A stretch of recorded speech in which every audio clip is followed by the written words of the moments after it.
வணக்கம் நண்பர்களே. இன்னைக்கு நம்ம பார்க்க போறது காஃபி போர்டு ரெஜிஸ்ட்ரேஷன் பத்தி தான். காஃபி போர்டு அப்படிங்கிறது என்ன அப்படின்னு பார்த்தீங்கன்னா, நீங்க பண்ற product coffee related product like roasted coffee Beena இருக்கலாம், இன்ஸ்டன்ட் காஃபி பவுடரா இருக்கலாம். அது நீங்க எக்ஸ்போர்ட் பண்ணணும் அப்படின்னு நினைக்கிறீங்க அப்படின்னா, நீங்க காஃபி போர்டு கீழ ஆர்சிஎம்சி அப்படின்னு சொல்லுவாங்க. Which is registration come membership certificate.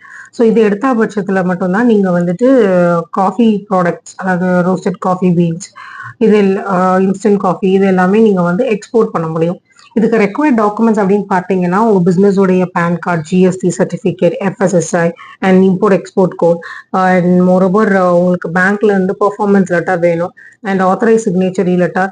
இது எல்லாமே பேங்க் சைட்ல இருந்து நீங்க வாங்கி கொடுக்குற மாதிரி இருக்கும். உங்களுக்கு இந்த லெட்டர்ஸோட ஃபார்மேட் வேணும் அப்படின்னா எனக்கு கமெண்ட் பண்ணுங்க. உங்களுக்கு லிங்க் ஷேர் பண்றேன். நீங்க டவுன்லோட் பண்ணிக்கலாம். அது போக உங்களுக்கு இதுல என்ன அட்வான்டேஜ் அப்படின்னு பாத்தீங்கன்னா, நீங்க ஒரு தடவை இந்த ரெஜிஸ்ட்ரேஷன் ஆர்சிஎம்சி எடுக்கிறீங்கன்னா 3 இயர்ஸ்